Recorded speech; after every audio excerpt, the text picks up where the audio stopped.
Next presentation is, well, how we stole a Tesla car by hacking the app. I mean, this is excellent titles today, gentlemen. The CTO and founder and board member of Promon AFs, Mr. Tom Hansen. Tom, good morning. Good morning. Give him a round of applause, everybody.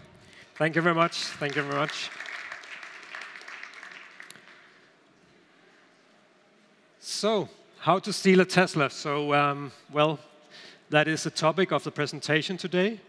And it's not an invitation. So I'm in no way implying and encouraging you to run out and steal Teslas. That's not really the purpose of the presentation. And also during the presentation, to avoid you going out and steal Teslas, probably certain details will not be disclosed. But you will, of course, get an understanding of how this is possible, and also a little bit on what can be done. So let's see.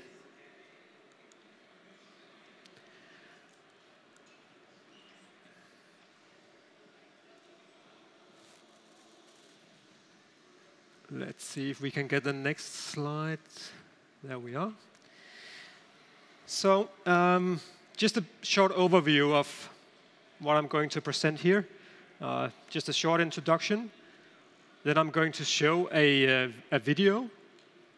And this video basically shows in a real-world scenario performed by our researchers how you can steal a Tesla and what plausible scenario that kind of event can take place in. I will describe the structure of what happened, and of course also touch into the other side, what could have been done to avoid this scenario. So let's go ahead, just a short introduction.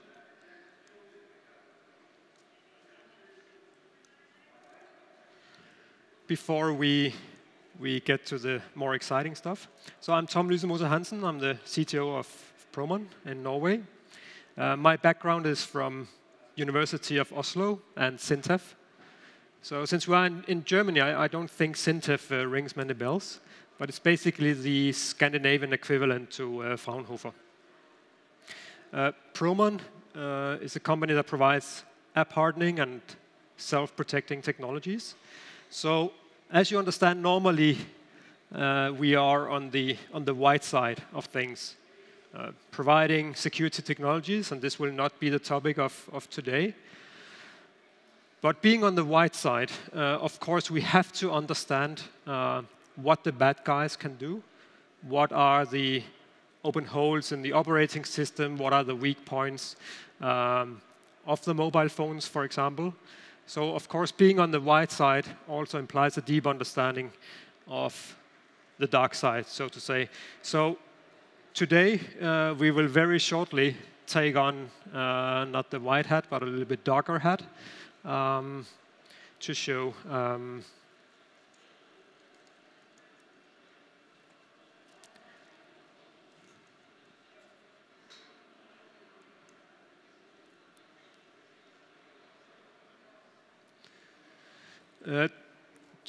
how this is possible. And the frame of this, how to steal a Tesla, I would say, of course, was within the frames of responsible disclosure. So, of course, we informed Tesla well ahead of going public with anything.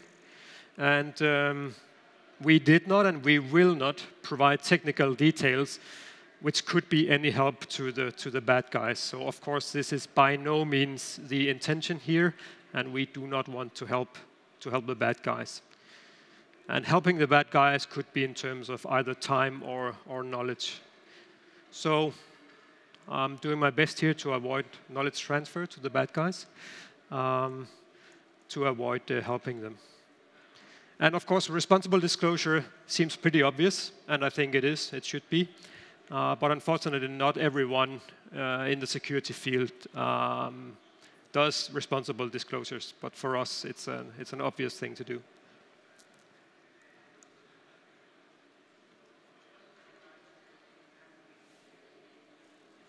The security of the internet-connected devices that we use in our daily lives heavily depends on the apps used to access, monitor, and control the devices. I will show an easy way how you can obtain the username and password that a Tesla owner is using to log into the Tesla app and use that to control his car.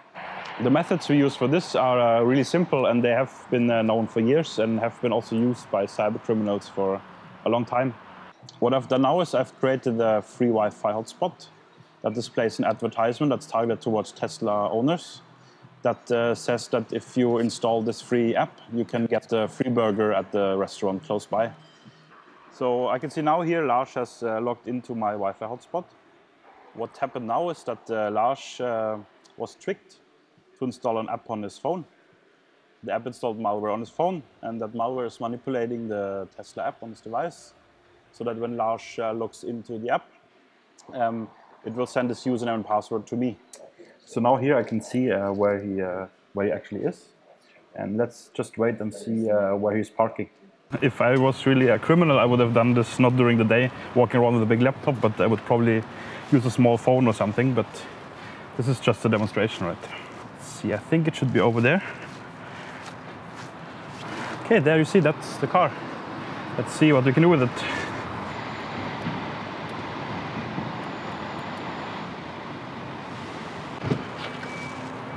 Okay, now the last thing I have to do, I have to be able to drive the car without having the key. That's also possible.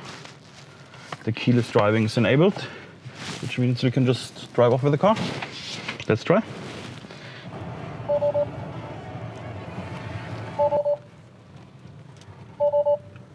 And that's how easy it was. We have full control of the Tesla and can just drive over with it. As you can see, hackers don't wear seat belts.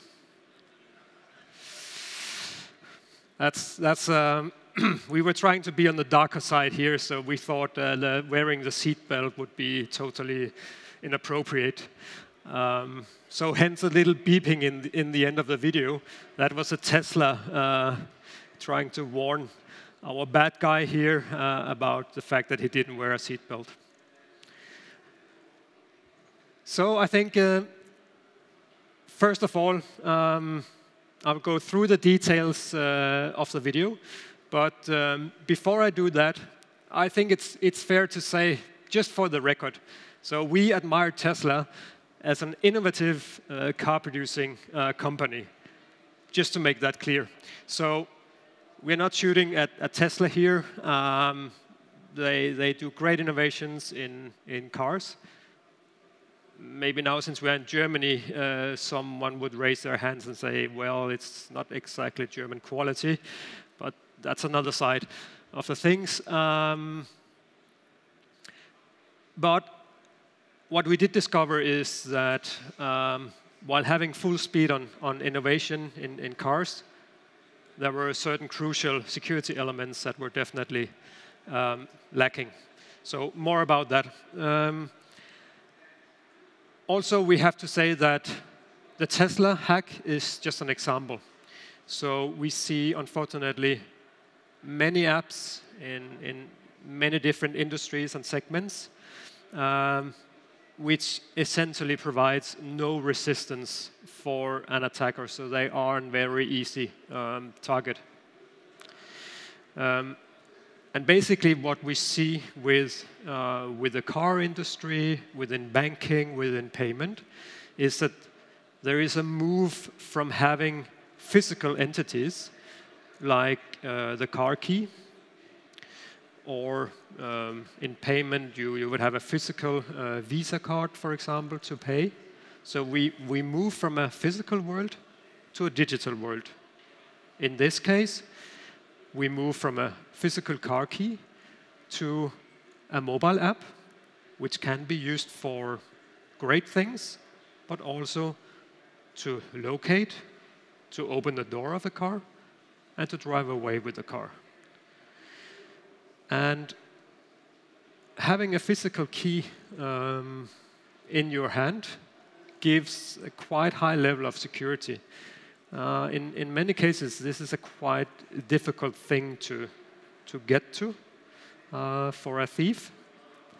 But when we take the move into the digital world, the mobile apps, well, then it's actually enough for someone to just get some kind of control of your mobile device, and he's able to steal the equivalent of the physical car key. So this is a very important factor here, that while we do the switch or the move from the physical entities to the digital mobile entities, what we propose is that we better make sure that the level of security remains the same. So it should be equally difficult, at least, to steal the mobile key. And I think we can conclude in the end of the presentation that definitely this is not the case here. So let's move on.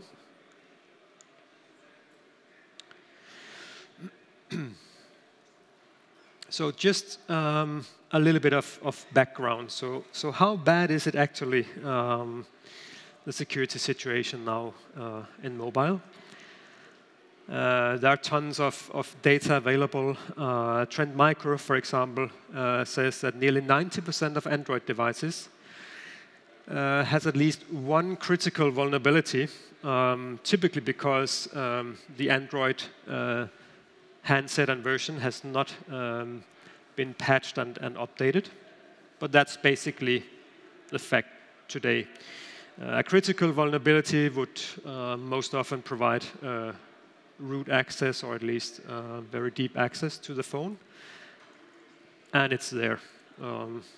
It's very dominating. Also, when you can say, okay, so if the phone is infected, isn't it pretty obvious to the end user?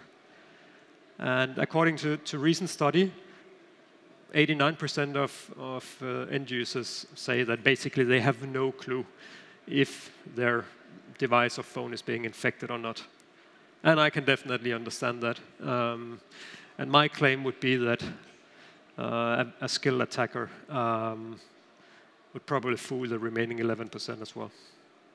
Basically, as an end user, it's impossible. So that's kind of the frame of the whole scenario here. So let's keep that in mind when we move into the details now. So what did we actually find here? First of all, the pretty obvious things that everyone knows. That, and as you saw in the video, it's possible to locate the car and track the car. It's possible to open the doors of the car. And also Tesla has the ability to actually use a mobile app to start the car and drive away with it without the physical key being present. So this was basically what we did.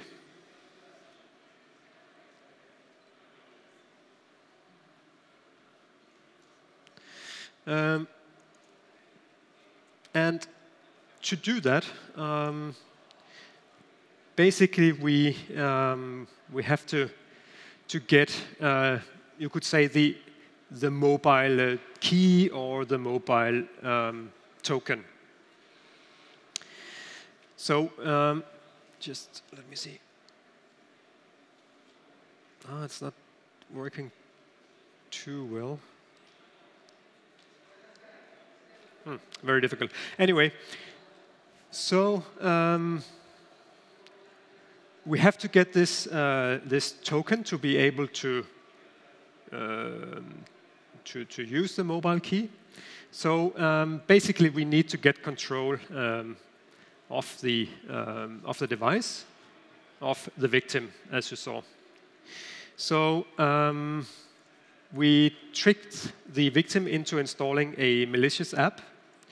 So as you saw, this was close to a charging station. We set up a fake Wi-Fi. And then it's basically social engineering to trick the victim into installing a malicious app. In this case, we put an advertisement of a burger app, and said, okay, if you install this app, you'll get a free burger. Nice. Okay, so our maybe slightly naive victim then installed this burger app. And this was through the Google Play Store, so it's really no indications that anything should be wrong at this point. So he was guided into the standard Google Play Store, installing our malicious burger app. And when he did this, then the next thing happened.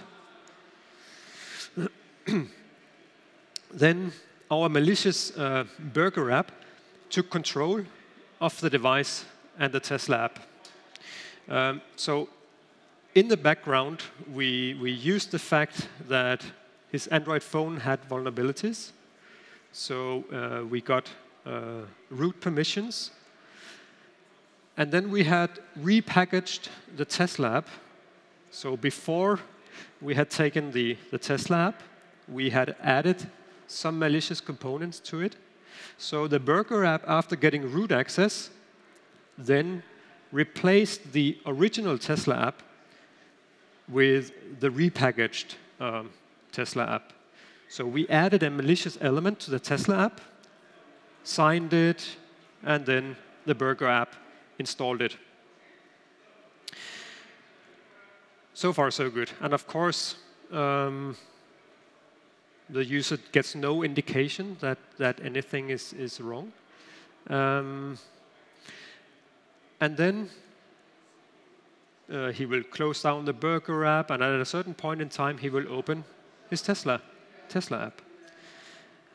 The next time he does this will be the Tesla app that we control. And he will be prompted by username and password, which of course he will enter in his Tesla app.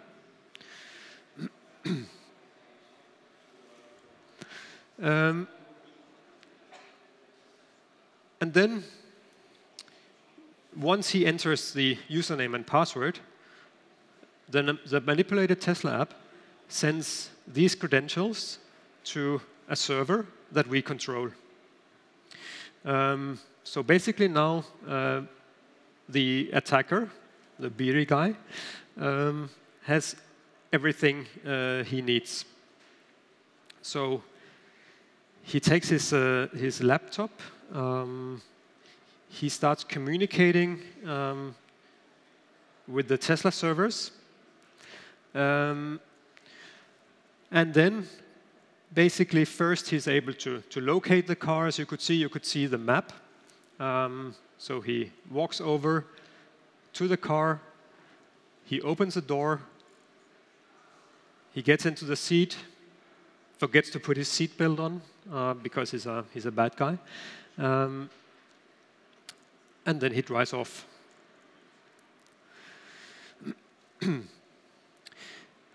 This, of course, then means that he has a Tesla car, he can drive off with it, he can do anything he wants. This way of attack was by rooting the device, which we just saw by the previous data, more or less is possible pretty easily on 90% of the mobile phones because they have serious vulnerabilities. But there are many other ways that we could have achieved the same. So unfortunately, we did a couple of findings, which is, in some areas, I would say, pretty severe. If we look at the second point here, we found that the token that is used is simply stored in clear text. So it's not encrypted, it's not split up, it doesn't have any factors which links it to it doesn't have multiple factors to hide itself or to encrypt itself. It's just there, which means that if we are on a rooted device, any software with root access will have direct access to this token. And once you have this token, so say you are some malware, you simply just take the data on the phone after having root access. You send it to a server, maybe in Russia, maybe in China, maybe even in Norway. You go through it, and the attacker can see, this is a Tesla app, and here is a token. With this token, almost the only thing you cannot do is to drive away with the car. So you can locate it, you can open it, just with this token. So it means that what we have seen, the bad guys do many nasty things. So some people would say, okay, now I can see that the driver is off. I can see his location is far away from home. Probably he's on holiday. Well, then let me visit his house now that he's not at home. So this is one attack vector where the location of the car, and hence the owner of the car, is actually a very sensitive thing, because it tells the thief that he's not at home. So maybe that's a good point in time to visit his house. So just that in itself is very sensitive. Of course, when being able to locate the car and open the car, he can, of course, simply wait for the owner to park a car, and if the owner has any valuables in the car, that's a very easy pickup.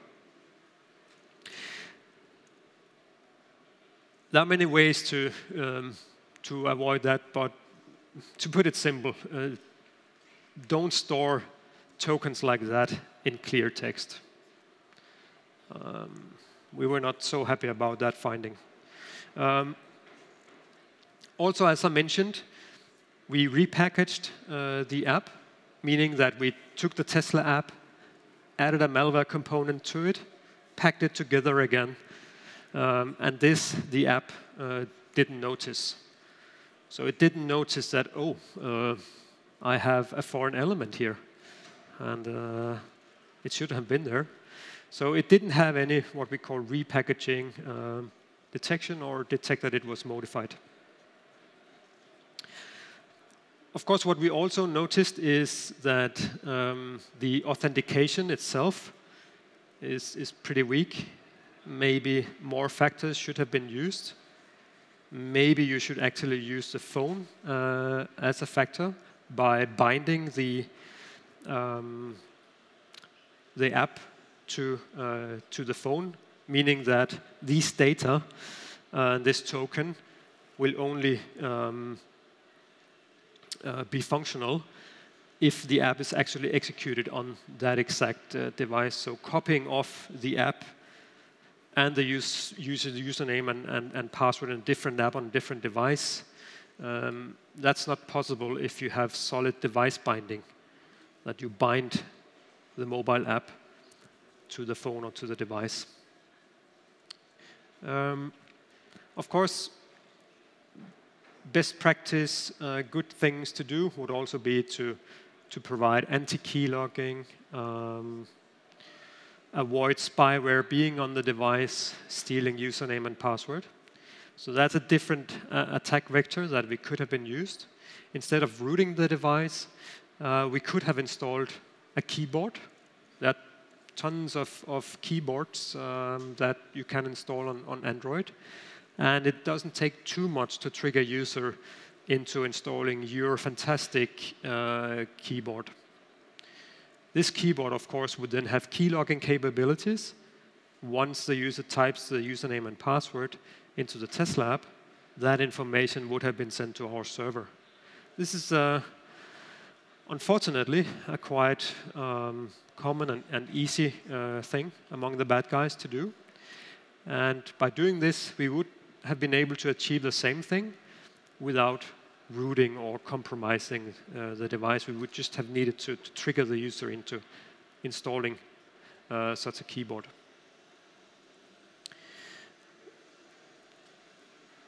Also, what we noticed is that basically we could read the Tesla app as an open book.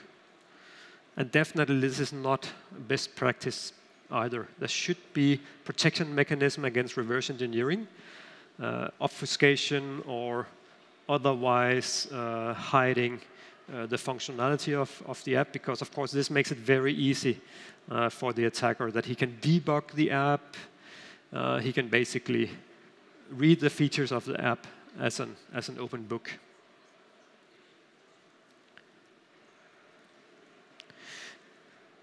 So these are some of the things that we believe should have been done. Also, other ways to basically achieve the same thing.